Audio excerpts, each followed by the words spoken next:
전당대회에서 대한민국 헌정 역사상 처음으로 탈북자 출신 지도부에 이름을 올린 태영호 국민의힘 최고위원, 초선 국회의원, 국회 외교통일위원회 간사, 국민의힘 국제위원장.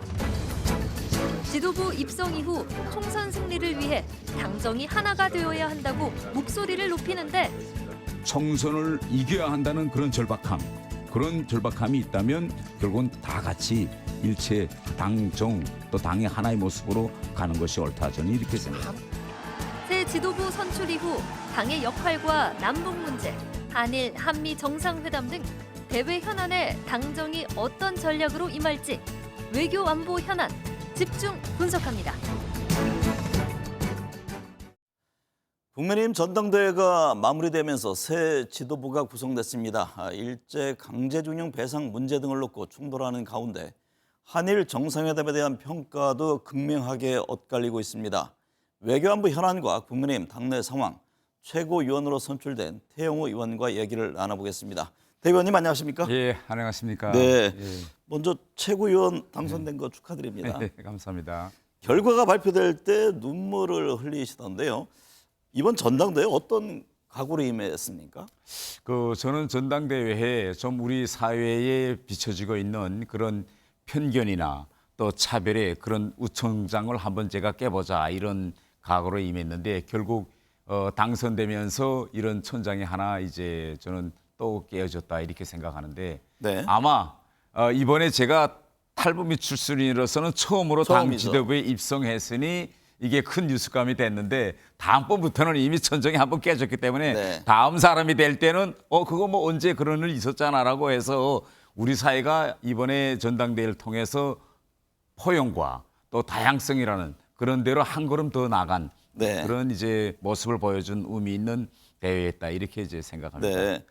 현재 국회 외통위 여당 간사 맡고 예. 계시잖아요. 정부가 발표한 일제 강제징용 배상 방안 등을 둘러싸고 논란이 큽니다. 예. 이런 와중에 지난주에 한일 정상회담이 열렸는데요.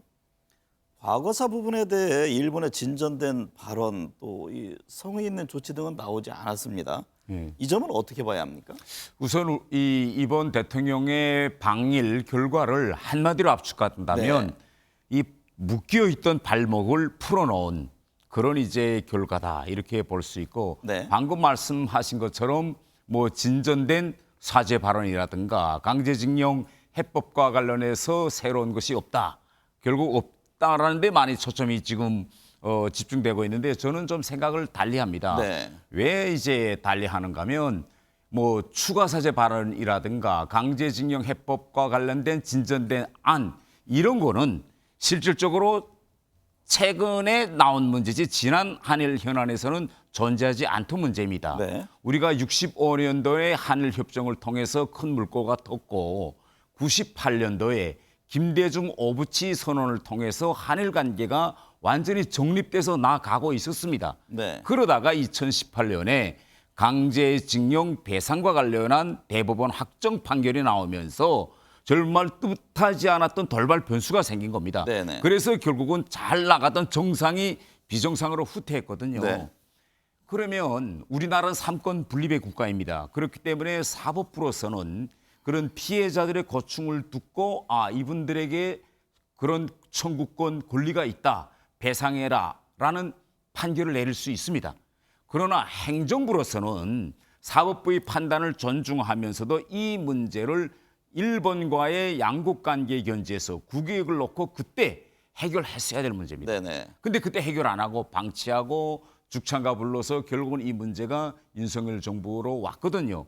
그래서 이번 우리 한일 관계를 무엇을 주었느냐, 대신 무엇을 받았느냐, 네. 이런 각도에서 저는 접근하면 안 된다. 근데 저는 이렇게 박진 생각합니다. 외교부 장관도 그런 얘기를 했잖아요. 우리 정부의 움직임에 대해서 예를 들면 물컵에 반을 채웠다. 예. 나머지는 일본의 어떤 조치를 기대하겠다라는 예.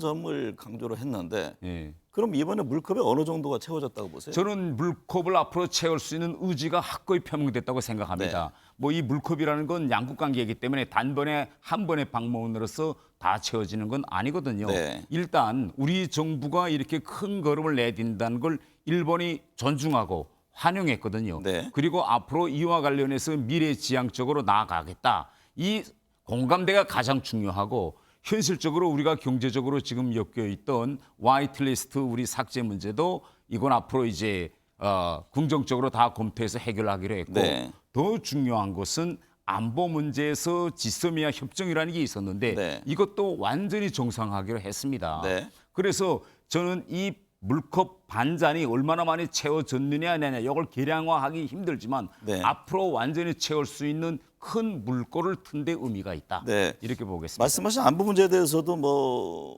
여러 이제 시각차가 있는데 어쨌든 정치권의 평가 한번 제가 여쭤볼게요. 이제 민주당은 굴욕 외교다 이 비난의 목소리를 높이고 있고 강제징용 피해자들 역시 정부의 배상안을 지금 거부하고 있습니다. 법적 조치도 얘기를 하고 있는데 이 문제는 어떻게 풀어갈 수 있다고 보세요? 우선 첫째 지금 민주당이 이번 그 방일 결과를 가지고 굴욕이다 뭐 이런 표현을 쓰고 있는데 지금 우리나라의 국력이 세계 10위입니다. 네. 국격은 6이고요. 네. 우리나라는 지금 뜨고 있는 나라입니다. 일본은 지금 국력이 빠지고 있는 나라고 그러니까 이제는 우리가 한일 관계를 대국적 지위에서 우리가 리드해야 하는 네. 이런 관계에 있다. 이건데 굴력 뭐 이런 표현은 언제 나오는 표현이냐? 이건 구한말 시대에 쓰던 표현이지 아니 지금 뭐 대통령 이번에 가서 나라를 팔기라도 했습니까? 이런 건 아니거든요. 네. 이걸 이렇게 지나치게 포매하는 건 아니다. 단 이제부터 이 피해자들과의 관계를 정부가 어떻게 가지고 갈 것이냐 이 문제인데 물론 지금 법원에 지금 소송을 제기한 분들 중에서 피해 당사자들은 일본 정부의 추가 사죄나 전범 기업의 배상이 없이는 못 받겠다 이런 그렇죠. 입장이지만 또 다른 한편으로 보면 이분들뿐만 아니라 피해자들이 많거든요. 네. 그 부분에 많은 분들은 또 정부의 3자 변제안을 환영한다고 했습니다. 네. 그래서 아직 받아들이지 못하겠다는 분들에 대해서는 정부가 좀 더 적극적으로 설득하는 네. 이런 모습을 보여야 되겠고 가장 중요한 건 이런 겁니다. 인권이란 견지에서 네. 인권 구제의 견지에서 이걸 바라봐야 됩니다. 네. 자 피해자들 같은 경우에는 지금 일본으로부터 또 이 전범 기업으로부터 그런 고통을 받았다는 거 아닙니까? 네. 그걸 끊임없이 호소하고 있고 네. 그런데 이 당사자인 일본은 이미 청구권 협정으로서 해결됐다는 방향이고 그러면 이 책임은 누가 있느냐? 우리 정부한테 있는 겁니다. 인권 문제 말씀하셨으니까 일본은 과거에 해결됐다는 걸 떠나서 우리 정부의 입장 뒤에 며칠 뒤에 강제징용 자체가 없다라는 예. 입장을 냈단 말이죠. 그러니까 강제징용이 인권 측면에서 봤을 때 강제징용이 있느냐 없느냐 네네. 저는 강제징용이 있었다고 보는 사람입니다. 네. 단 이러한 문제를 해결할 때 이건 우리 정부의 한 나라의 일방적인 그런 해법 가지고는 안 되고 네. 국제법이라는 샌프란시스코 조약이라는 이런 국제법적 틀거리 내에서도 바라봐야 되는데 개인이 그 어떤 전범 기업이나 국가를 향해서 배상을 제기해서 청구권을 요구해서 받은 이런 전례가 없기 때문에 우리가 이걸 국제재판으로 가져가도 승소할 확률이 거의 없습니다. 그에 앞서서 당장 일본은 강제징용에 대해서 인정 자체를 안 하니까 예. 이 부분에 대해서 또 우선 충돌이 일어나고 있는 거잖아요. 예, 그래서 저는 이렇게 생각합니다. 일본과의 관계는 정부가 나서서 해결하고 네. 이 당사자들이 이건 본인들의 인권에 관한 문제가 아닙니까? 네. 그래서 우리 정부가 그 어떤 경우에도 그들의 인권을 구제하는 입장을 보이는 것이 저는 행정부로서 취할 입장이다. 네. 만약 아무런 일도 안 하고 지금 정부로서는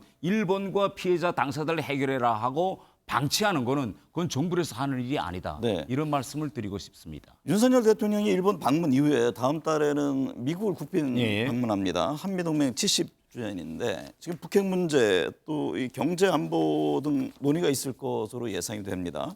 이번 한미 정상회담의 핵심 의제는 어떤 것이 돼야 한다고 보세요? 그 한미 정상회담의 핵심 문제는 크게 두 가지인데 다른 첫 번째는 뭔가면 지금 노골화되고 있고 진전되고 있는 북한의 이런 핵 위협을 네. 어떻게 우리가 한미 확장 억제력을 더 촘촘히 또 실용 가능한 것으로 북한의 위축을 진짜 가할 수 있는 이런 방향으로 좀 더 구체화하는 문제를 토론해야 되고 네. 다른 하나 가장 중요한 건 경제 문제입니다. 지금 네네. 새로운 공급망 형성이라는 새로운 패러다임으로 국제무역 질서가 지금 급격히 재편되고 있는데 이런 속에서 우리 국익을 지키는 문제가 매우 중요하기 때문에 윤석열 대통령으로서는 바이든 대통령을 만나서 미국의 이런 새로운 반도체, 이런 공급망 형성에서 우리 기업의 네. 그런 이익을 지키는, 그러면서도 미국의 전반적인 세계 질서나 전략에 같이 우리가 호응하는 이런 해결책을 찾는 것이 아주 중요하죠. 한미연합훈련이 지금 일주일째 이어지고 있는데요. 예. 북한은 오늘도 탄도미사일을 발사하는 등 최근에 도발 수위를 높여가고 있습니다. 윤 대통령 북한의 무마 도발은 분명한 대가를 치를 것이다라면서 한미일의 안보 협력 강화를 강조를 했습니다. 예. 현재 한반도 상황을 어떻게 보고 있는지 궁금합니다. 한편에서는 이러다가 다시 이게 과거 냉전 시대로 회귀하는 것 아니냐 이런 우려의 목소리도 나고 있거든요.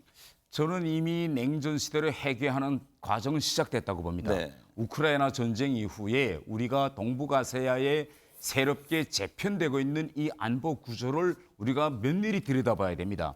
우선 첫째, 중국의 대타이완 정책에서 완전히 급격한 변화가 있었습니다. 네. 지난 20차 당대에서 중국은 타이완을 무력으로라도 통일하겠다라는 걸 처음으로 당원에 였습니다. 그래서 앞으로 타이완 해협 정세가 긴장해질 수밖에 없고, 또 최근 연간에 북한의 핵 위협과 핵 미사일 기술이 대단히 다종화되고 진전됐습니다.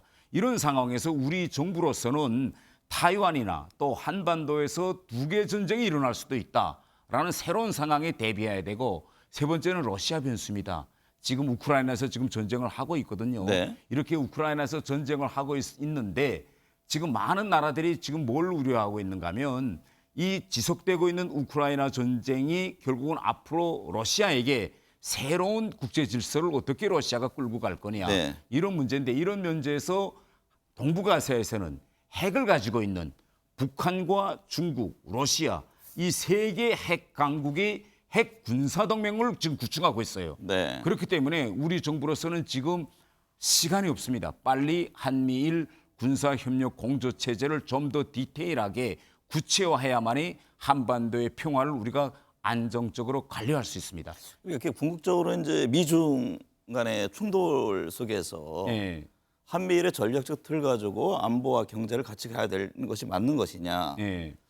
아니면은 우리는 어쨌든 당사국 입장에서 이 긴장 완화를 누그러뜨리는 어떤 균형적인 정책으로 가는 것이 맞는 것이냐? 이 부분이 계속 논란의 충돌 지점이잖아요. 그러니까 어디다 방점을 두겠느냐 이거잖아요. 네네. 그러니까 네. 일차적으로 우리 정부는 한미일 삼각 군사협력 체계에 방점을 두어야 합니다. 네. 왜냐면요, 한 가지 예를 하나 들겠습니다.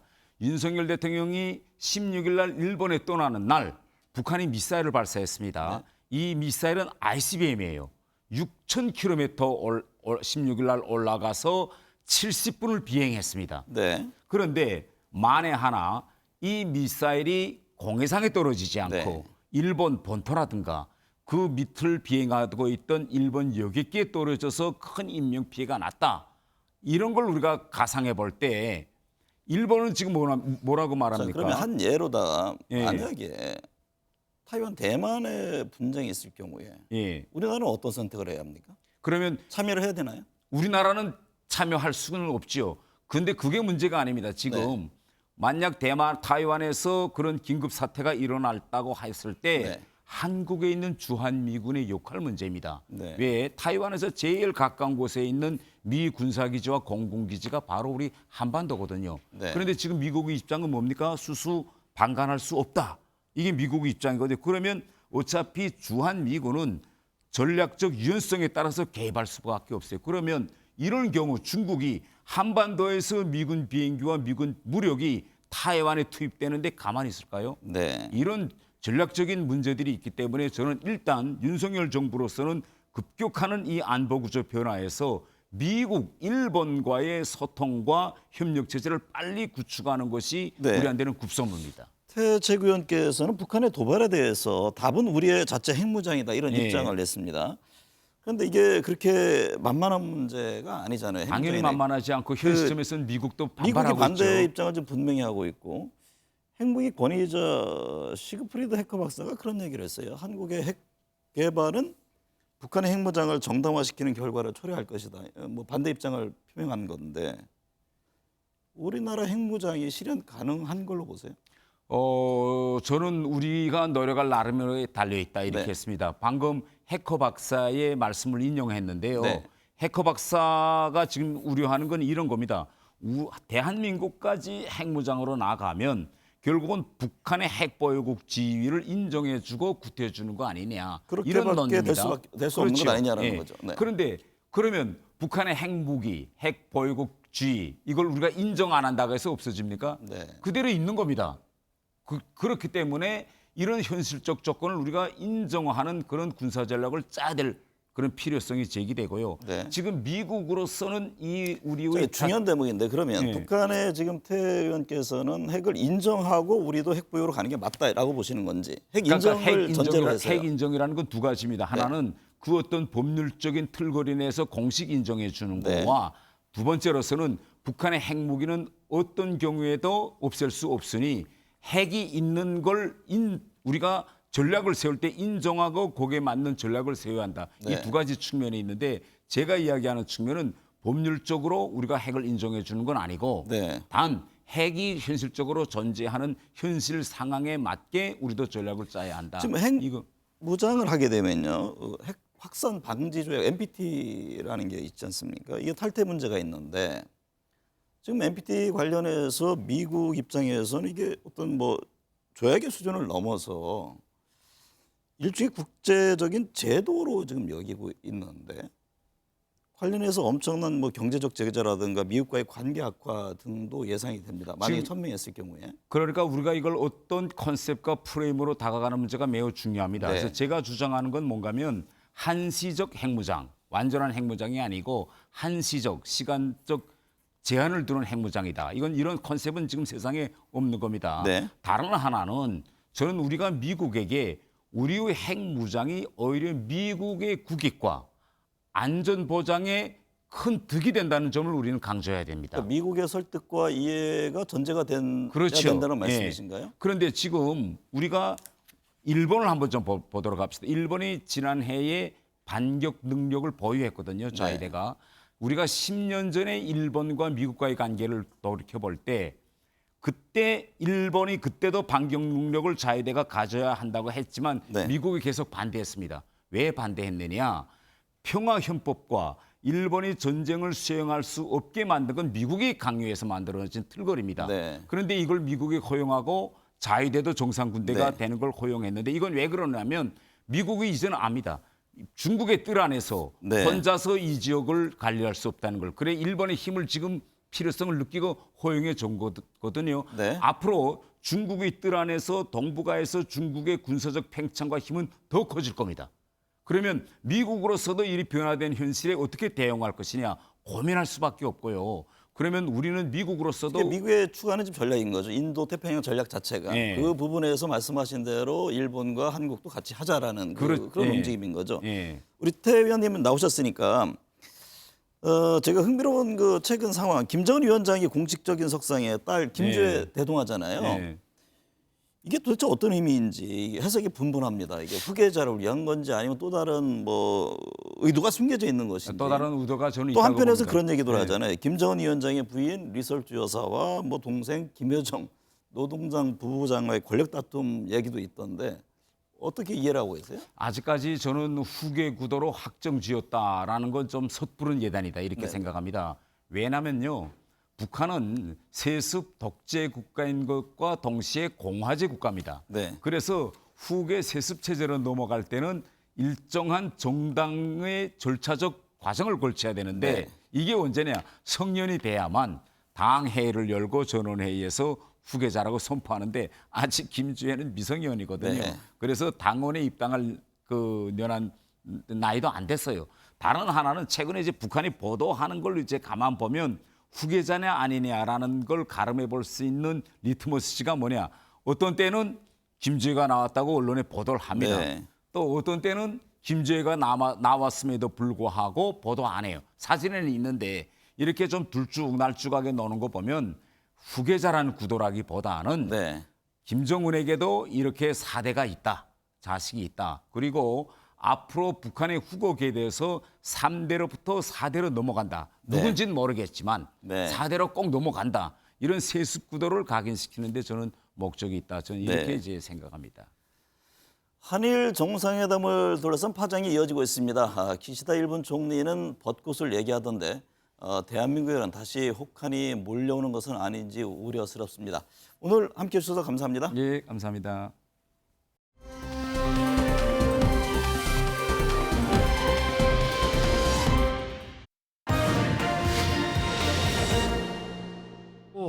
양국의 경제계에서도 환영하듯이 다양한 첨단 분야에 있어서 양국이 시너지를 낼 수 있는 그런 일들이 굉장히 많이 있습니다. And the United States will continue, of course, to support Japan and the ROK as they take steps to translate this new understanding into enduring progress. 굴욕적 한일 정상회담 규탄한다. 윤석열 정권이 끝내 일본 하수인의 길을 선택했습니다. 피해자들의 피눈물을 외면하고 국민의 자존심에 상처를 냈습니다. 선물 보따리는 잔뜩 들고 갔는데 돌아오는 길은 빈손이 아니라 청구서만 잔뜩 들고 왔습니다.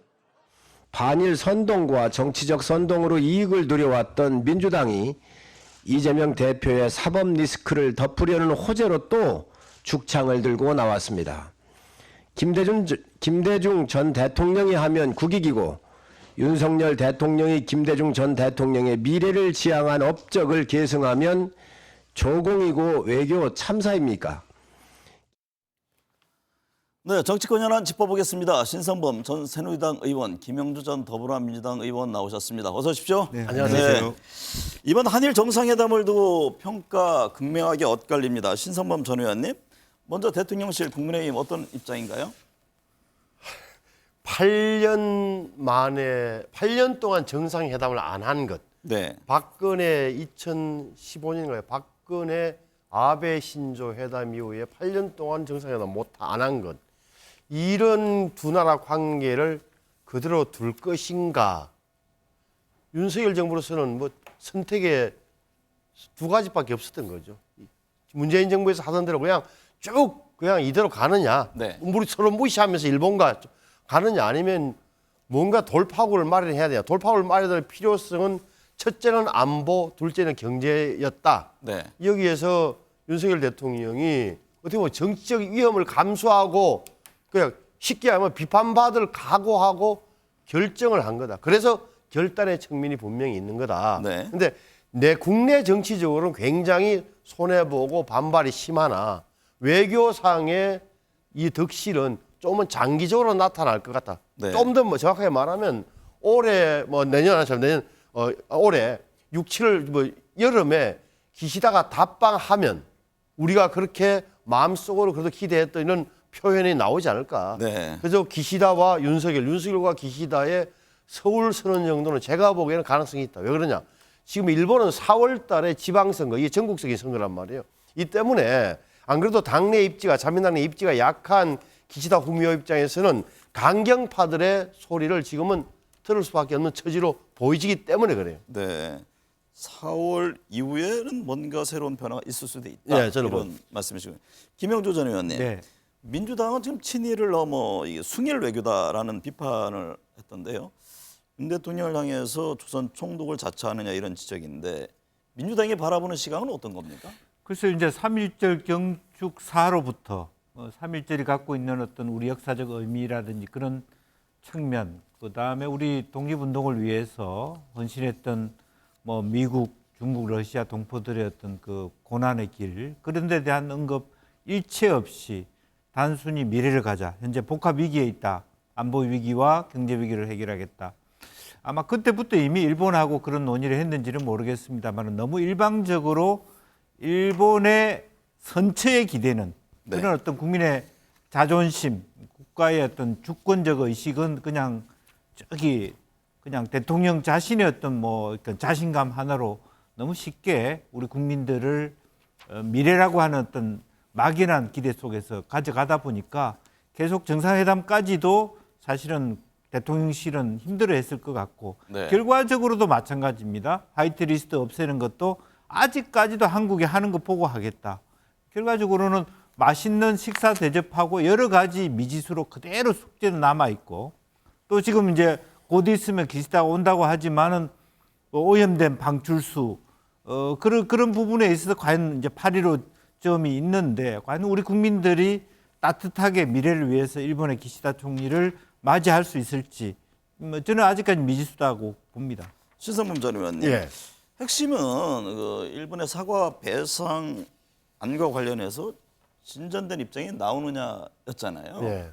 그 박진 외교부 장관도 물잔의 반은 우리가 채웠으니 다음은 일본이다 이런 언급을 했는데 이번에 가서 어느 정도 채워진 겁니까? 과거 사회에 관한 한 직접적이고 명시적인 언급이 전혀 없었던 거죠. 결국 한마디 나온 게 98년에 한일 공동선언, 그러니까 이른바 김대중 오부치 선언을 포함해서 내각의 입장을 개성한다. 다만 분명한 사실은 오부치의 그 합동선언에 의하면 그렇게 식민 통치에 대한 통제라는 반성과 사죄라는 오부치의 발언이 들어가 있는 거예요. 그럼 문서화된 걸로 돼 있어요. 따라서 네. 지금 기시다 입장에서는 적어도 사과와 반성이라는 말을 하지 않지만 절대 꺼내지 않으면서도 나는 내용적으로는 어떻게 보면 포함되어 있다라고 주장할 만한 남겨놓은 거다. 근데 우리 국민들의 기대에는 전혀 미치지 못한 것도 사실이다. 네. 근데 말씀드렸지만 이번에 한일 관계 정상화의 관계 개선의 초점은 과거사는 어떻게 보면 너무 차격이 되면 묻어두고 뒤로 하고 미래로 가자라는 이제 초점이 맞춰진 거다. 그 점을 잊어서는 안 된다고 생각하고 이 평가는 다를 수 있어요. 국민들로 막 굉장히 뭐 자존심 문제도 있고 우리의 정서와는 절대적으로 맞지 않는 부분이 있다. 하지만 장기적으로 보자 이런 이야기를 할 수밖에 없는 것이다. 장기적이라 하면 아까 전에 말씀드렸던 기시다의 답방도 있지만 미국과의 관계라든지 앞으로 진행될 경제협력 문제. 그러니까 우리가 소부장 때문에 고생을 많이 하면서도 수입선을 다양화하고 다변화하고 국산화를 했기 때문에 일본의 도움이 필요 없다고 생각할지 몰라도 제가 만나본 기업들 입장에서는 그게 전부 다 비용이라는 거예요. 네. 그러니까 일본과 우리가 기업 간에 어떻게 보면 이 경제협력이 잘 된다면 굉장히 시너지를 낼 수 있는 분야가 많다고 하는 게 경제계의 의견이기도 하단 말이에요. 이런 걸 좀 장기적으로 봐줄 필요가 있다는 점을 좀 분명히 하고 윤석열 대통령이 제가 보기엔 나름 이게 장기적으로는 효과가 있고 국민들이 이해해 줄 거라는 자신감을 갖고 있는 거죠. 그 근거는 저도 아직 잘 모르겠습니다만은. 네. 김영주 전 의원님. 네. 한일 정상회담 뒤 기자회견에서요. 그 기시다 총리는 우리에 비해 일본의 호응이 부족한 것 아니냐 이런 취재진의 질문에 답변을 내놓지 않았습니다. 그러면 사과 배상에 대해서 더 이상 할 얘기가 없다 이런 의미일까요? 지금 이제 뭐 방금 그런 언급도 있습니다만 당장 지방선거를 비롯해 선거를 앞두고 있다는 거고요. 또 실제로 뭐 오부치 이야기도 하지도 않았고 98년 10월이라고 하는 것 이후에 김대중 오부치를 비롯해서 역대 내각의 어떤 정신을 개성한다. 역대 내각은 또 인정을 안 한 데가 그렇죠. 있었잖아요. 그렇죠. 네. 그런 부분인 거죠. 우리가 보는 것은 막연하게 오부치만 얘기하는 것이 아니라 실제로 그렇지 않았던 그 뒤에 고이즈미 이후에 어떤 일본의 정서도 같이 한다라고 하는 것은 오히려 지방 자기의 힘들어하는 어떤 지지를 뭐 이번에 오히려 그 우리 대통령 방일을 통해서 일본의 총리 지지율만 높여줬다고 얘기하는데 네. 자기 지지율을 관리하기 위하는 데만 말하자면 신경이 곤두서 있는 거 아니냐 이제 그렇게 생각이 들고 그런 의미에서 더 이상의 얘기가 나오지 않고 심지어 일본의 어떤 뭐 언론을 통해서는 역으로 뭐 독도 문제라든지 다른 문제까지를 또 혹은 내부적으로는 배상이란 배자도 꺼내지 마라 이런 얘기를 했다라고 하는 것은 오히려 일본 기시다 총리에게 자기가 하고 싶은 면죄부 또 피해갈 수 있는 길만 열어줬다 그렇게 볼 수밖에 없을 것 같습니다. 신상범 전 의원님, 한일 정상회담에서 기시다 총리가 2015년 위안부 합의 이행을 촉구했다는 일본 언론 보도가 있었습니다. 또 독도 영유권 문제도 꺼냈다고 일본 언론은 전했는데요. 대통령실은 모두 사실이 아니다 이런 입장을 내놨습니다. 왜 이렇게 입장이 달랐을까요? 그게 저도 잘 모르겠습니다만은 제가 보기에는 꺼냈을 가능성이 있다고 보여져요. 첫째, 특히나 위안부 합의 문제는 말이죠. 8년 전 2015년대 기시다 후미오가 당시 외상이었어요. 우리나라 윤명세 장관이었고 박근혜 대통령 시절인데 이게 당시 우리 측의 강한 요구에 의해서 일본 정부에서 한 10억 엔을 출연해서 화해 기금을 만들고 불가역적으로 최종적으로 된다는 사실을 확인한다. 이렇게 나왔던 건데 아마 이 개인적으로 기시다가 아마 굉장한 그 후유증과 시달렸을 거예요. 그러면 이게 개인적인 문제가 당사였으니까 이야기를 꺼냈을 가능성이 높다. 독도 영유권 문제는 모르겠어요. 제가 보기에는 대통령실의 입장은 적어도 대통령과 기시다 간에 네. 공식 의제로 오른 사실은 없다고 표현하는 것 같아요. 근데 사석에서 그래서 기시다가 대통령에게 사적인 대화를 하는 과정에서 이런 이야기를 꺼냈을 가능성은 저는 남아있다고 봐요. 근데, 네. 근데 예를 들어서 기시다가 그런 이야기를 하면 윤석열 대통령은 대꾸 안 하고 넘어가면 되는 거예요. 독도 이야기 마음속으로 웃기고 있는 거지만 대응할 필요도 없는 거. 이것을 아마 내년 4월달 선거 때문에 아마 기시다 쪽에서 총리 쪽이나 누군가는 일본 언론에 이야기를 한 것 아니냐. 네. 우리는 윤석열 대통령이 이렇게 요구할 것 다 했다는 이미지를 남기려는 거다라고 저는 보여져요.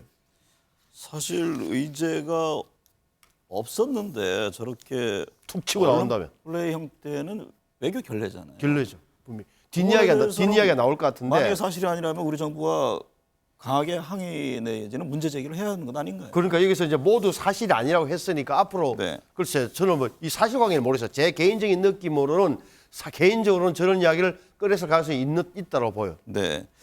윤석열 대통령의 일본 방문이 끝난 다음 날 어제죠. 서울 도심에서 시민 단체들이 대규모 집회를 열었습니다. 이게 굴욕 외교다라면서 반대 집회인데 뭐 정치권뿐만 아니라 시민사회 단체, 대학 이 문제를 어떻게 풀어야 합니까?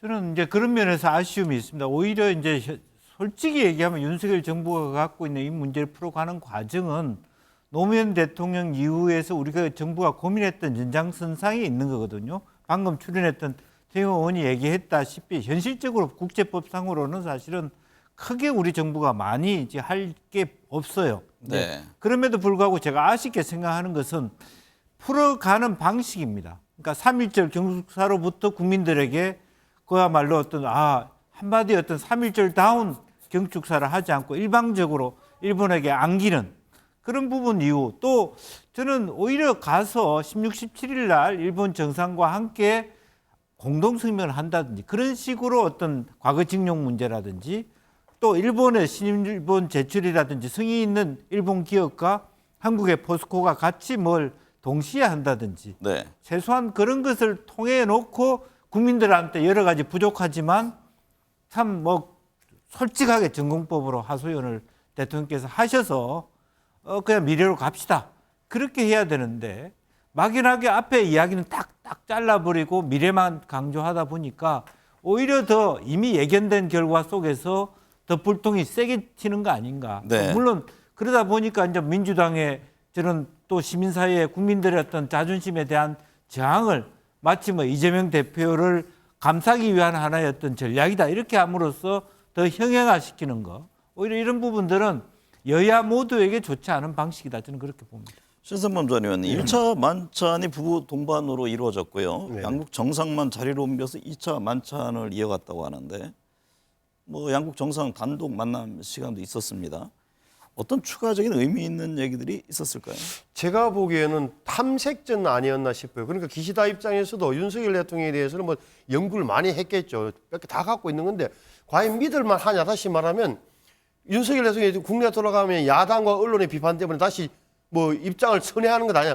불신을 가졌을 테니까 네. 이야기를 하면서 쭉 들어봤겠죠. 윤석열 대통령 입장에서도 마찬가지란 말이에요. 그러면 이 친구가 기시다가 다음에 서울에 왔을 때 이 말이 통할까 안 통할까 서로 견주는 자리였다라고 보는 거고 제가 볼 때는 이런 자리에서 많은 이야기를 하면서 믿음을 가지는 게 중요해요. 그래서 윤석열 대통령의 전략은 제가 보기에는 다음에 기시다가 서울 왔을 때의 어떤 형식으로 매듭을 지을 것인가에 굉장히 생각이 많이 가 있는 것 같았다라고 저는 느껴졌어요. 네. 김인주 전 의원님, 여당 새 지도부 구성됐습니다. 연대와 포용, 탕평이라는 뭐 연포탕이 아니고 친윤 1세계 당직 인사다 이런 불만들도 당내에 있었던데요.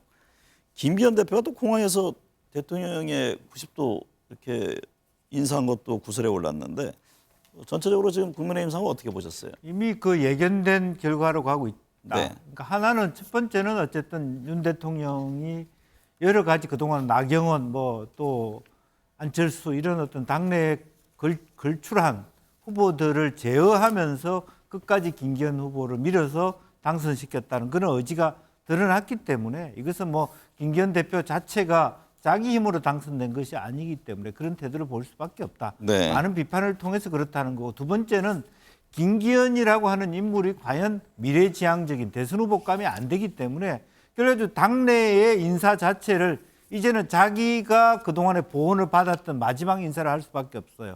결과적으로 뭐 울주군의 국회의원을 비서실장을 시키든 어떤 그런 의미로 결합되어 있기 때문에 어차피 소위 연포탕의 여지를 본인 스스로 갖고 있지 않다. 네. 마지막 자기가 할 수 있는 최고의 지위에서 최고의 보훈 인사를 할 수밖에 없기 때문에 많은 당내 비판에 휩싸일 수밖에 없다. 그렇게 봅니다. 대선 후보는 될 수도 있는 것 아니겠습니까? 그거는 아직까지 모르겠습니다. 심평 변호사가 제가 보기에는 그렇게 언급을 기본적으로 뭐 한 바도 지지율 있는데. 자체가 그동안에 뭐 지금까지 안철수와 김기현의 지지율을 보면 뭐 혹은 뭐 대구시장 홍준표 시장과의 지지율에 비하면 상대적으로 약하다는 거. 물론 네. 뭐 앞으로 2, 3년 시간 정치는 동안에 대선 생물이니까 후보는 좀 지켜볼 그런 필요가- 의미로 아니 네. 총선에서 만약에 김기현 대표 체제가 성공을 거두고 아주 뭐 압도적인 승리를 거둔다, 제1당이 된다 그러면 네. 김기현 대표의 값어치는 훅점파하게 돼 있는 거예요. 그렇죠. 윤석열 대통령이 뭐 또 나올 수는 없으니까요. 예. 주 69시간 근무에 대한 여론의 반발이 크자 김기현 지도부가 진화에 나섰는데요. 신 의원님, 당의 정책 주도권의 키를 잡을 수 있을까요? 잡아야 되는 거예요. 이런 부분을 잡아야 되는 게. 네. 이때 이것을 윤석열 대통령 정부가 각을 세우는 게 아니라 이 취지는 뭐 윤석열 대통령이 공약상에 주 52시간 상한제를 유연화로 바꾸겠다는 공약이었는데 69시간, 69라는 이 표현 자체가 왜 나왔는지 도대체 노동부에서 보고를 제대로 한 건지 이건 아직도 잘 모르는 거예요. 그럼에도 불구하고 도대체 누구 말을 들었길래 이렇게 현장의 목소리가 반영이 안 되는 이렇게 정책이 발표돼 버렸냐 이런 것은 당에서는 따끔하게 정부 측의 잘못을 지적할 만한 거죠. 왜? 당이라는 게 결국은 민심과 현장의 목소리를 가장 잘 듣게 돼 있으니까. 네. 따라서 제가 볼 때는 당에서 활동을 많이 해가지고 정부의 어떻게 보면 실수나 잘못을 교정할 필요가 있고 여기에 대해서는 좀 담대하게 나가줘야 돼요. 대통령도 여기에 대해서는 당을 의심할 필요도 전혀 없는 거고. 네. 친윤 측 최고위원들은 지금 공개 인터뷰를 통해서요. 반윤은 사라져야 한다 이런 말들을 하던데 이게 일각에서는 반윤 제거 시나리오가 고개를 드는 것 아니냐 이런 얘기들을 합니다. 내년 4월 총선을 앞두고 어떤 예열 과정인가요? 그래서 이제 뭐 저는 오히려 표현이 반윤 제거 과정이라기보다는 확실한 윤석열 대통령을 뭐랄까 대표할 수 있는 그런 어떤 친윤 정당의 부각, 네. 만에 하나 있을 수 있는 정계 개편 시나리오까지를 포함한 확실한 친윤 정당으로의 국민의힘의 전환 그렇게 봐야 될 것 같습니다. 다만 네. 거기에 따라서 제거라는 측면은 좀 과한 것 같고 본인이 따라서 이준석 계하고의 어떤 관계 설정도 실제적으로 우리가 함께 할 수 있냐 없냐라고 하는 것을 지켜보면서 그런 어떤 새로운 정당화 또 친윤 정당화의 길을 가지 않을까 그렇게 봅니다. 신상범 전 의원님, 이준석 전 대표가요. 주 69시간 근무는 자본가의 논리다라고 비판을 했고 어떤 특정 최고위원을 겨냥해서 선거 나가려 때려치거나 대표 말 안 듣겠다고 소리친 분이 있다 이런 얘기를 했습니다. 다시 정치 전면에 나서는 겁니까? 이게 지금 이준석 전 대표 하는 거는 이거잖아요. 지방 순회 자기 책 어떻게 보면 출간을 빌미로 그 설명회 한다면서 다니면서 모아놓고 이야기를 하고 기자들이 와서 물어보면 답을 하는 형식인데 네. 말씀하신 부분 게 예를 들어서 주 60시간 근무는 가분가의 논리다 뭐 이런 비판도 있지만 제가 볼 때 그렇게 또 이 정부와 꼭 각을 세운다. 윤석열 대통령 각을 세운다는 표현은 좀 진부해진 것 같고 예를 들어서 네. 한일 정상회담에 대해서도 좀 장기적으로 봐줘야 된다. 야당도 함부로 비판할 거 아니다라는 그런 한다든지. 장기적으로는 긍정적 평가를 했어요. 그러니까 그런 것도 있단 말이에요. 그래서 따라서 언론에서 너무 또 이준석 티 나가서 또 이 정부와 각 세우네 이렇게만 보는 것은 협소한 시각 같고 다만 이런 부분이 있는 거예요. 존재감, 정치적 존재감이 천하람과 여러 명을 통해서 적어도 당내에 세력이 좀 있다는 사실은 확인됐기 때문에 네. 그 정도 인정을 해줘야 되는 거 아니야. 이 정도 선에서 봐야 되는 것라고 저는 봅니다. 그러니까 현장을 다니고 있으니까. 안철수 의원은 어떤 선택을 할 것 같아요? 아유 참 아무래도 충격이 컸을 텐데 네. 안철수인가 이준석 전 대표가 뭐 공천을 놓고 노원에서 다 병에서 붙는다 이런 시나리오보다는 적절하게 어느 때가 되면 좀 배치가 되는 네. 그런 형국으로 갈 거라고 봐요. 네. 민주당 이야기해 보겠습니다. 이재명 대표가 당직 개편에 지금 인적 쇄신 움직임을 보이며 통합행보에 나서고 있는데 그럼에도 불구하고 계속 이런저런 말들이 나옵니다. 김영주 전 의원께서 보시기에 이게 순항할 것으로 봅니까?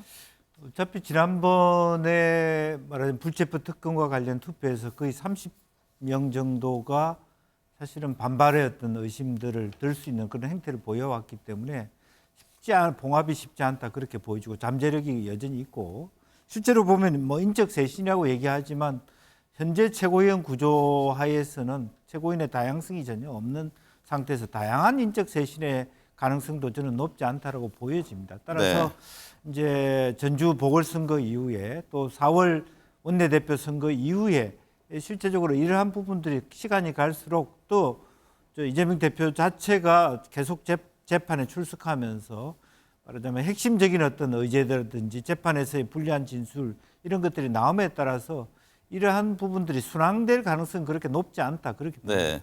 신선범 전 의원님, 박지원 전 국정원장이 문재인 전 대통령을 만나고 온 이야기를 전했습니다. 문 전 대통령이 이재명 외에 대안이 없다며 단합을 주문했다는 것인데 비명계 이상민 의원은 우리가 뭐 문재인 전 대통령 부하이냐 지시하면 일사불란하게 움직이게라고 반발했습니다.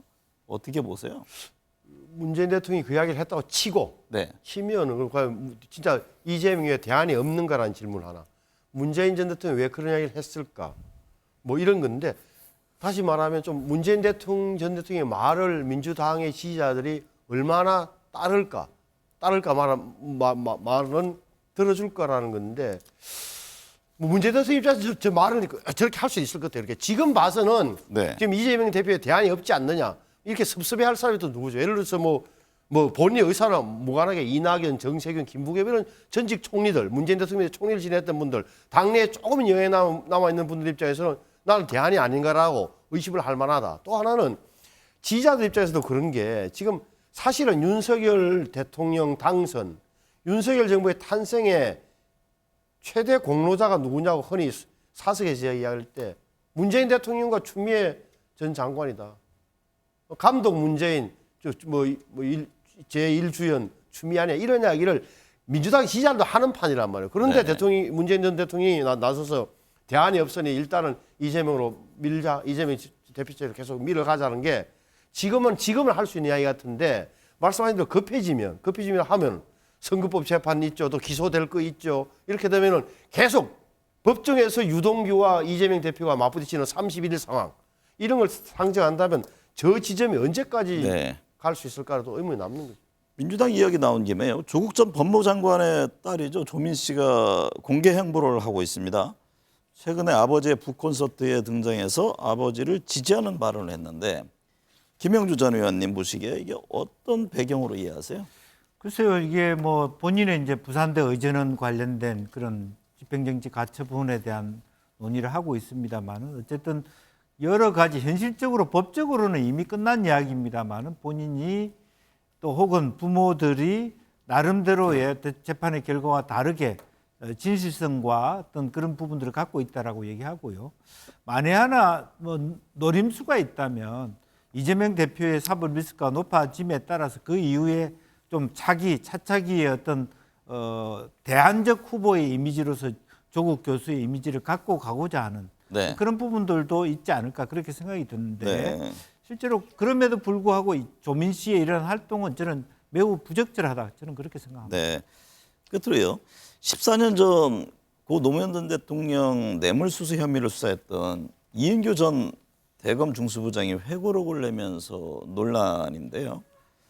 노 전 대통령의 뇌물 의혹은 사실이며 당시 변호사였던 문재인 전 대통령은 무능했다 이런 비판을 했습니다. 물론 이에 대해서 노 전 대통령 측은 무도한 거짓 주장이다라면서 좌시하지 않겠다는 입장인데 신성범 의원께서 보시기에 이 시점에 회고록을 낸 배경은 뭡니까? 노무현 전 대통령을 수사할 때 초기에는 언론 보도나 우리 실장님도 정식 기억하셨습니다. 노무현 대통령이 이럴 수 있냐라고 노무현 대통령 비판이 많았는데 정작 본인께서 극단적 선택을 하고 나서는 모든 비난이 검찰에 쏟아진 거예요. 무슨 대목입니까? 논두렁 시계로 이래서 자존감을 건드렸다. 그래서 온갖 검찰 수사가 결국은 자살로 몰고 갔다는 게 결론이었단 말이에요. 그러면 네. 이인규 씨 입장에서는 명예회복도 해야 됐고 억울함도 호소하기 위해서 책을 쓴 거다라고 보는 게 맞죠. 제가 보기에는 명예회복과만 억울함 호소하는 건데 네. 제가 쭉 내용을 보니까 이 책을 몰고 가서 제가 언론에 나온 거 딱 보니까 정확한 사실은 저기 나온 대목은 노무현 전 대통령의 육성이 맞는 것 같아요. 예를 들어서 이 부장 시계를 뺍시다. 쪽팔리잖아. 이런 표현. 이런 게 제가 알고 있던 노무현 전 대통령의 성정과 기질과 일치하는 대목이 또 하나 있는 거예요. 이런 네. 대목 맞다라고 봐야 될 것 같고 또 하나 정확해진 사실은 당시 이명박 정부 대통령이나 청와대 쪽에서는 노무현 대통령을 불구속 수사라고 이야기를 한 거예요. 정동기 민정수석이 했다는 말. 노무현은 불구속 수사하되 삐아제 수수 명품 시계 말이죠. 언론에 알려서 도덕적 타격을 가하는 게 어떨까 이런 대목이 나온단 말이에요. 이는 네. 현실성이 있다고 봐요. 네. 다시 말하면 정동기 씨의 저 말은 그리고 또 국정원에서 이야기했다는 그런 대목.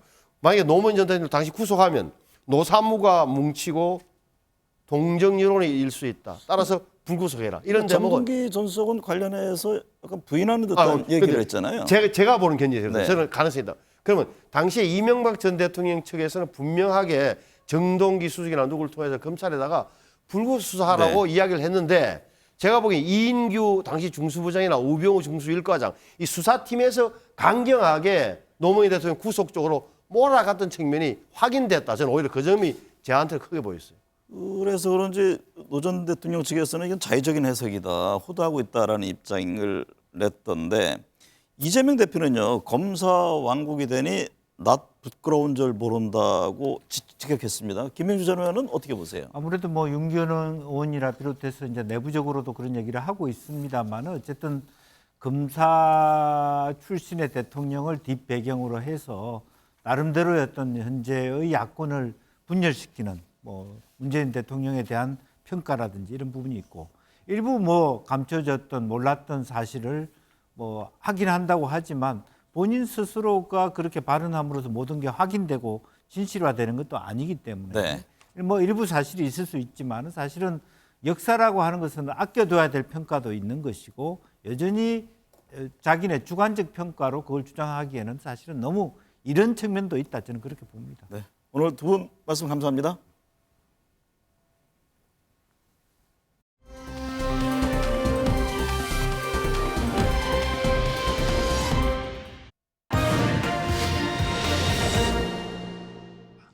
만약에 구상권이 행사된다고 한다면은 이것은 다시 모든 문제를 원위치로 돌려놓는 것이기 때문에 상정하고 있지 않습니다. 1998年10月に発表した日韓共同宣言を含め、歴史認識に関する歴代内閣の立場を全体として引き継いでいることを確認いたしました。 윤석열 대통령이 말하는 한일 양국 관계의 핵심이 저는 잘못되어 있다고 생각합니다. 정부가 강제징용 피해자들의 문제를 해결하지 못하기 때문에 반일 감정을 국내 정치형으로 써먹기에만 급급했던 민주당이 우리 정부의 해법을 폄훼하고 곡해하며 또다시 반일 정서를 자극해 정치적 이득을 보려고 혈안입니다.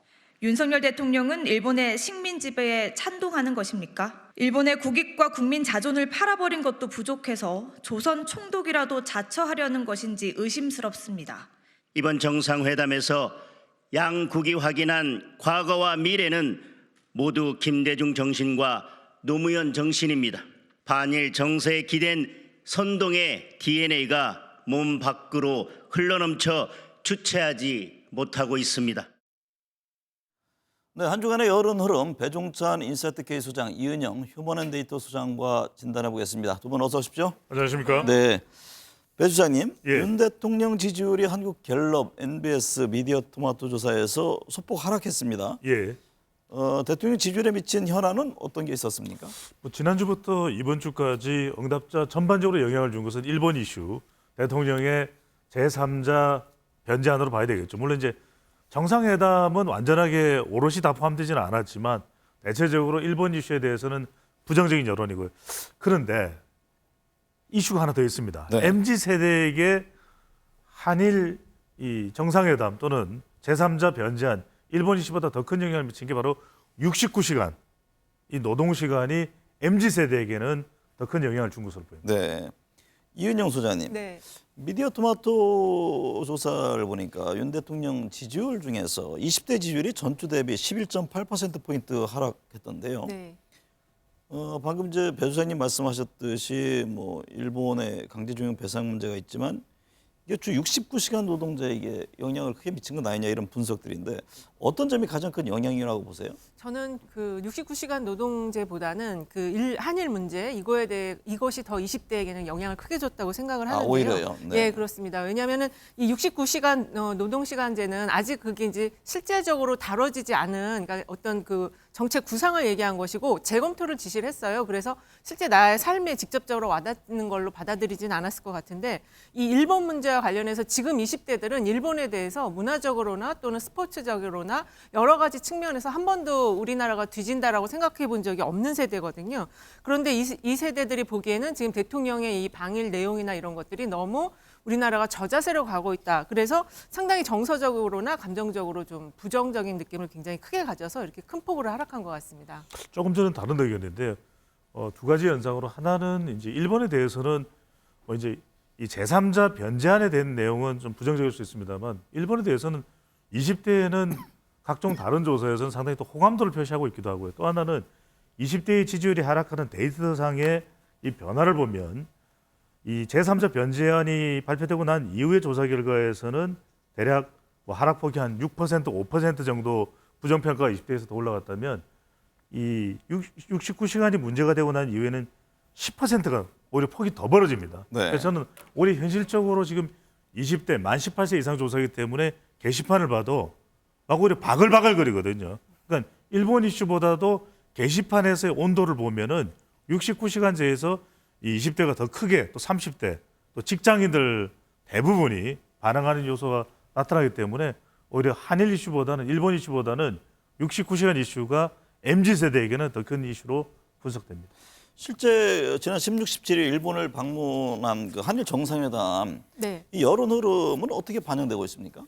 지금 일단 대통령 지지율 하락한 것으로 이제 그 증표를 좀 볼 수가 있는데요. 근데 네. 사실 이게 30대 지금 초반까지 내려왔거든요. 근데 사실 대통령 지지율과 관련해서는 이제 20대가 깨지느냐, 20%대가 깨지냐 안 깨지냐가 굉장히 중요한데 지금 향후 이제 뭐 정상회담 등의 여러 가지 일정이 5월까지 이제 쭉 그 흐름을 봐야 될 것 같아요. 그래서 네. 지금 이 대통령 지지율 흐름은 바로 이렇게 20%대를 깨지는 못하겠지만 8월 그 광복절까지 이렇게 큰 틀에서 본다면은 20%대까지도 내려갈 수 있다. 저는 그렇게 보고 있습니다.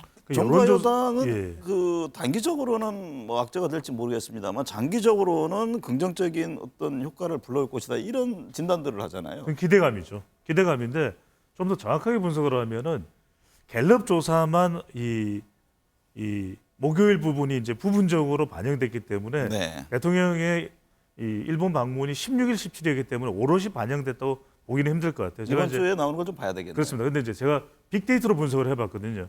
빅데이터 캐치 애니, 오피니언 라이브 그리고 이제 썸트렌드로 분석을 해보니까 제3자 변제안은 여전히 안 좋아요.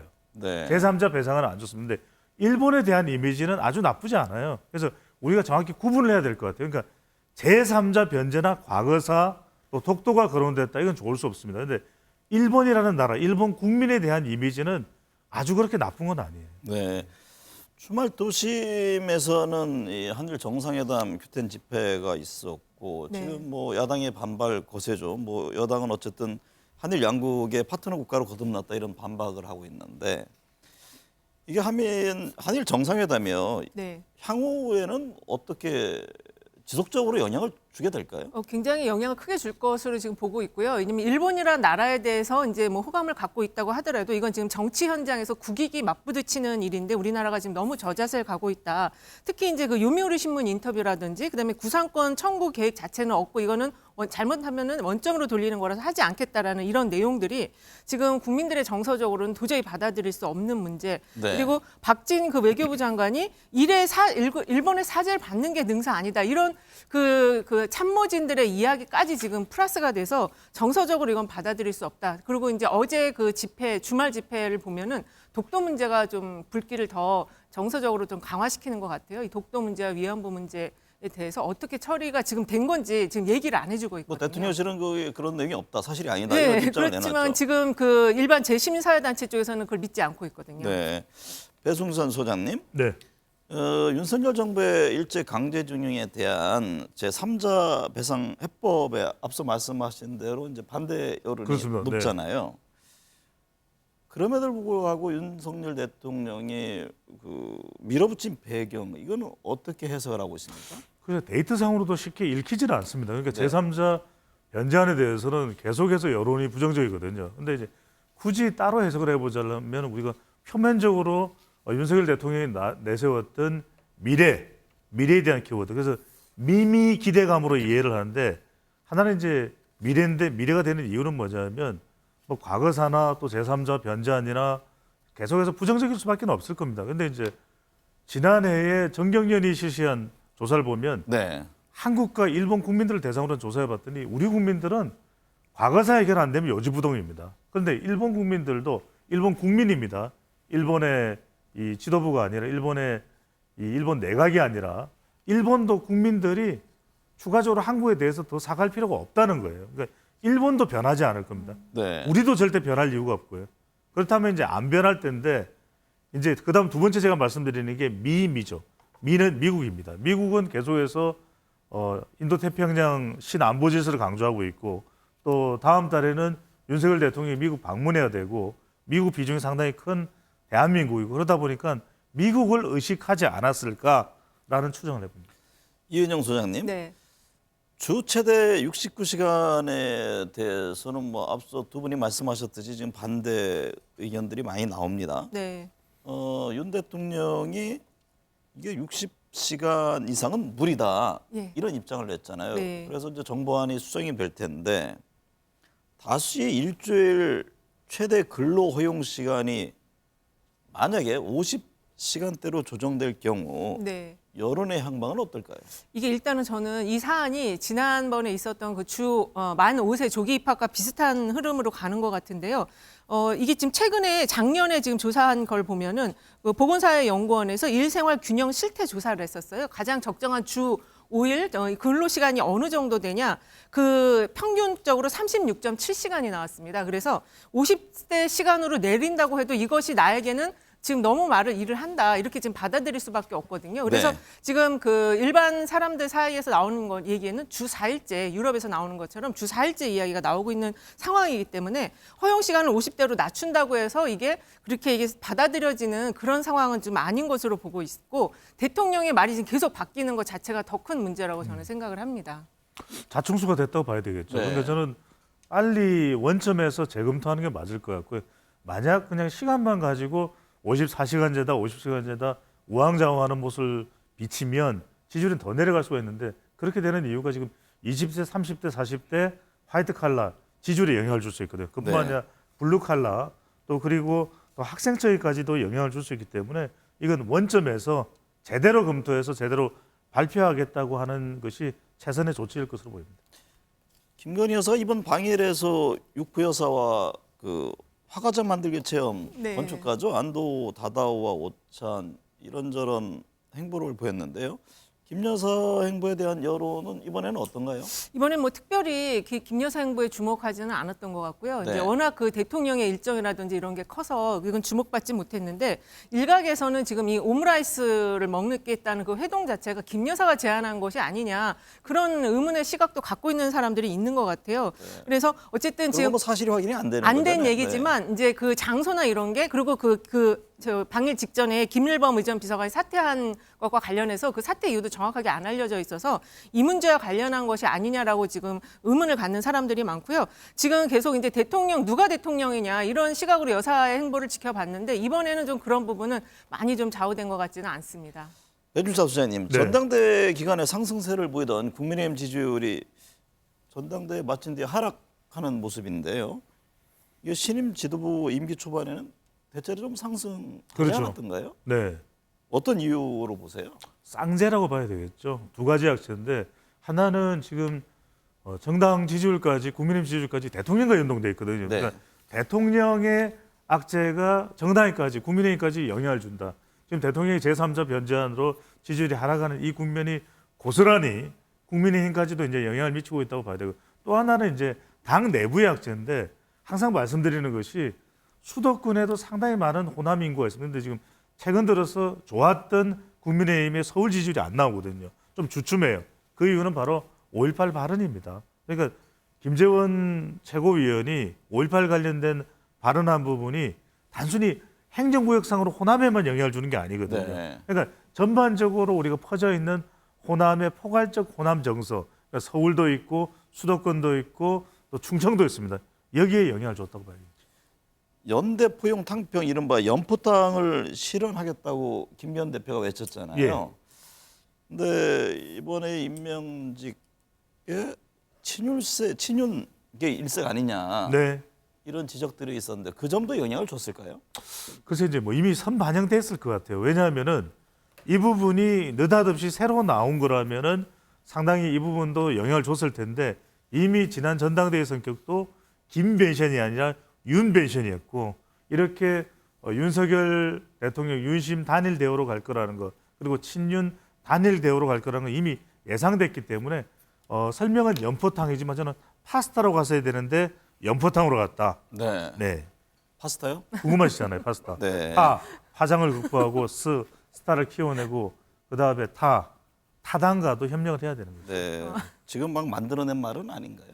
놀랍지 않습니까? 네. 이은영 소장님, 네. 반면에 민주당 지지율 상승하는 모습인데요. 네. 이재명 대표의 검찰 수사를 둘러싼 논란은 계속되고 있잖아요. 그렇습니다. 그 와중에 상승한 배경은 어떻게 보세요? 일단은 이제 국민의힘의 전대 효과가 좀 끝난 부분이 있고요. 그다음에 네. 이 한일 관계가 제1야당으로 지금 이제 집중되는 그런 좀 흐름 속에서 좀 상승한 것 같습니다. 그리고 또 하나 더 짚으면은 그 이제 당내에 비명 세력하고 지금 계속 소통을 하고 있거든요. 그래서 당원전에서 유튜브 행사를 2번이나 했고, 그리고 또 페이스북으로 뭐 이렇게 대통령, 그러니까 이재명 대표를 지지하지 않는 세력에 대해서 여러 가지 그 리스트를 작성한다든지 이런 거 하지 말라. 그리고 이제 공천 TF를 통해서 비명계 그 의원들을 많이 또 등용한 것 자체가 여러 가지 지금 탕평책을 쓰고 있기 때문에 지지율이 네. 좀 상승한 것 같습니다. 근데 이게 발광체냐 아니면은 반사적인 거냐 하면 저는 이게 발광체의 지지율 결집이나 상승이 아니라는 것이거든요. 네. 이게 이제 더불어민주당으로서는 더 고민될 수밖에 없는데 우리 지금 아마 한국갤럽 그래프는 좀 준비되어 있을 텐데 보여주실 수 있으면 좋은데 한국갤럽 조사 보면은 물론 이제 이 한 번만으로 우리가 단정할 수는 없습니다만 지금 국민의힘 지지율이 34, 더불어민주당이 33인데 이건 다분히 저는 지금의 상황 그러니까 제3자 변제안이나 또 5.18 발언이나 이런 부분에 따른 반사익에 따른 결집인데 이 조사에서 호남 지지율이 얼마 나오는지 아십니까? 호남 더불어민주당 지지율이 38%입니다. 네. 이건 굉장히 큰 이 적신호가 온 것이거든요. 저는 그래서 이거 최근에 당 내부에서 친명과 비명 간에 흔들리는 그 내용이 호남에까지도 전파되고 있다. 그래서 호남에서는 무당청, 지지할 정당이 없다 제일 높아요. 그래서 저는 이 부분은 이재명 대표도 그렇고 더불어민주당으로서는 엄청난 숙제가 되는 것이죠. 그 조사 나왔을 때 국민의힘은 호남에서 지지율은 어느 정도? 호남 지지율은 이제 국민의힘은 10% 대인 걸로 지금 네. 알고 있거든요. 이은영 소장님, 네. 이재명 대표 거취를 둘러싼 논란도 있었는데요. 네. 비명계 일각에서는 이 중도층 확장의 어려움, 친명계는 이 대표 아니면은 지지층 결집이 가능하겠느냐 이런 상반된 입장인데 네. 여론 흐름은 어떻게 나타납니까? 일단은 이제 그 지금 최근에 문재인 대통령을 만나고 온 두 의원, 그러니까 전직 의원, 박지원 의원하고 전 의원과 그다음에 박용진 의원도 그 문재인 대통령의 메시지를 좀 다르게 해석하는 또 이야기를 했어요. 그러니까는 박지원 전 의원은 이재명 대표를 중심으로 이재명 대표 외에 누가 있겠냐 이런 메시지를 했다라고 하고 박용진 의원은 화합을 해야 된다. 이렇게 서로 좀 다른 이야기를 했다는데 지금 가장 중요한 거는 제가 여러 차례 얘기하지만은 그 당내 당원들 내지는 지지층의 결집도인데 결집도는 여전히 이재명 대표를 중심으로 해서 한 80%대가 지금 결집이 되어 있고요. 그다음에 최근에 그 국회에서 체포동의안이 이제 그 체포동의안 처리와 관련해서 그 민주당의 지금 당원들이 굉장히 많이 지금 신규로 가입이 되고 있다고 합니다. 그래서 네. 그게 이제 지금 한 5만 명까지 가입이 됐다라는 이야기가 있어서 사실 이 사람들은 결국 이재명 대표를 지키자는 흐름인 거거든요. 그래서 아마 이제 그런 흐름 속에서 자신감을 가지고 비명계와 소통에 나선 것이 아닌가 그렇게 저는 생각을 하고 있습니다. 배 수장님, 네. 이 자리에서 몇 번 진단을 했던 기억이 있는데 네. 내년 총선에서 민주당을 지지하겠다는 응답이 과반이 넘는 여론조사가 있던데요. 네. 이 당 지지율과 내년 총선의 지지와는 좀 다른 그렇죠. 모습을 보이거든요. 예, 방금 전에 민주당을 지지하겠다가 아니라 차기 총선에 야당에 투표하겠다가 55%고요. 포괄적인 야당을 네네, 얘기하는 포괄적인 거군요. 야당입니다. 근데 그건 왜 좀 다르게 이 조사에서 더불어민주당은 지지율이 이만큼 안 나오거든요. 네. 그래서 그런 조사가 여러 개 있습니다. 그 말씀은 내년 선거 환경만 보면은 윤석열 대통령의 이 국정 운영에 대한 불만, 그리고 최근에 일본 관련된 이슈, 그리고 국민의힘 당에 대한 불만족, 이런 부분들이 이제 뭉쳐져서 내년에, 그러니까 대통령의 임기 중반에 있는 것은 정권 심판 성격, 평가 성격이 상당히 강하거든요. 그런데 그렇게 본다면 야당에게는 상당히 좋은 조건이 될 수가 있습니다. 그런데 동시에 지금 더불어민주당은 그만큼 야당이 유리해 줄 수 있는 그 환경을 얻고 있느냐?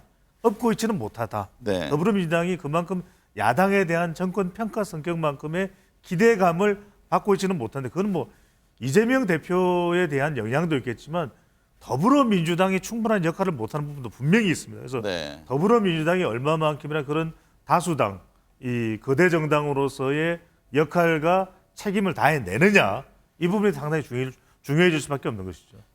총선 1년 남은 기간 동안에는 앞으로도 여러 변수가 남아 있잖아요. 많이 남아 있죠. 그리고 지금 말씀 배 소장님이 하신 것처럼 내년 그 총선에서 가장 중요한 변수는 역시 이제 현 정부에 대한 심판론의 성격이기 때문에 그게 가장 중요하고, 그리고 지금 말씀하신 것처럼 왜 그러면 야당에 투표하겠다가 55%인데 민주당의 지지율은 여기에 지금 부합하지 못하고 있느냐. 이제 이 부분에 있어서 어떤 분들은 그런 이야기를 하시더라고요. 그렇기 때문에 내년에 야당의 어떤 새로운 인물에 대한 그 니즈, 수요가 굉장히 커질 것이다. 그렇게 이야기하시는 분들도 계세요. 북한 좀 짚어보죠. 북한이 16일에 대륙간 탄도미사일 ICBM을 발사하는 등 최근 이 고강도 무력 시위를 이어가고 있잖아요. 네.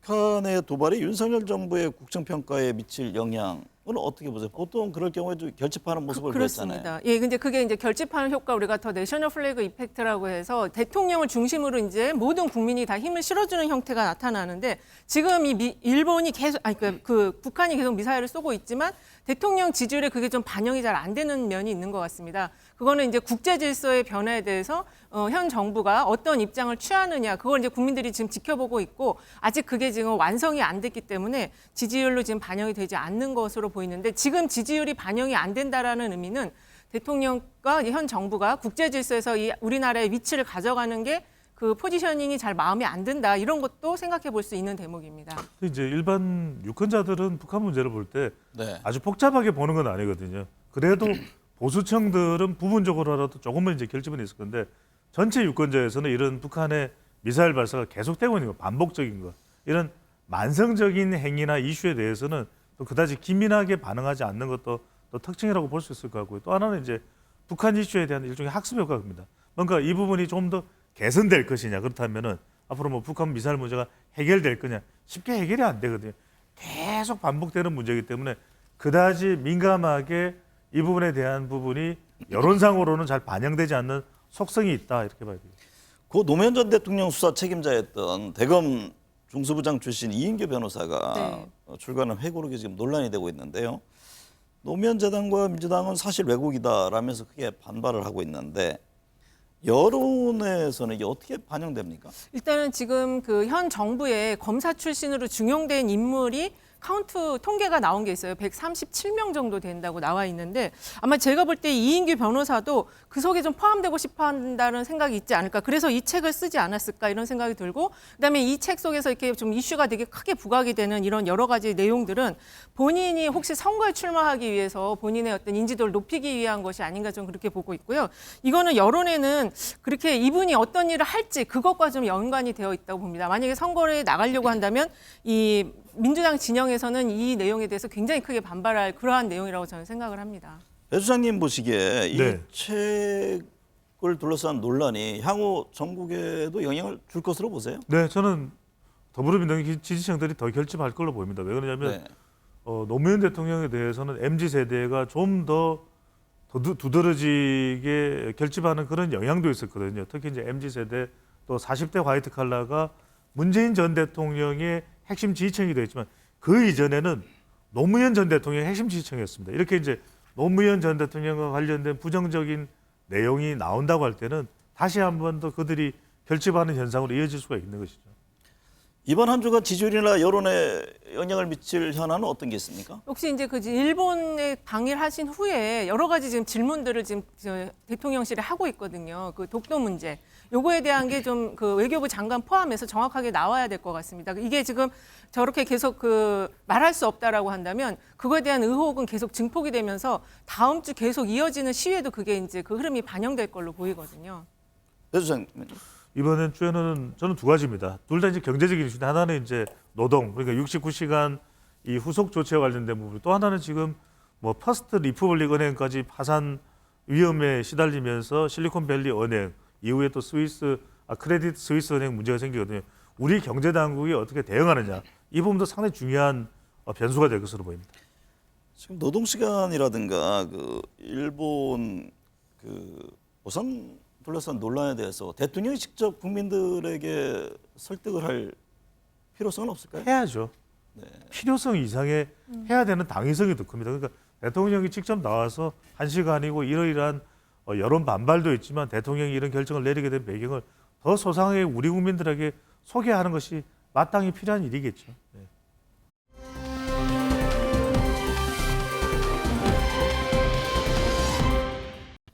최근 미국 실리콘밸리 은행에 이어 모기업 파이낸셜 SV 파산 보호를 신청하면서 은행에 대한 불안감이 다시 확산하고 있습니다. 연이은 무역 수지 적자에 이어 물가와 금리, 환율 등 국내 시장 불안도 여전합니다. 이런 가운데 정부의 일제 강제징용 피해자 배상안에 대한 반발과 논란이 분출하고 있습니다. 더욱이 미중 패권 경쟁 속에 동맹국의 안보화를 강조하면서 경제 주권의 목소리는 묻히고 있습니다. 외교는 상호주의 원칙하에 국가 이익을 최우선으로 하는 냉혹한 현실입니다. 주는 것이 있으면 받는 것이 있어야 합니다. 국민에 대한 설득과 이해가 뒷받침돼야 하는 것은 더 말할 필요가 없습니다. 함께해 주신 여러분 감사합니다.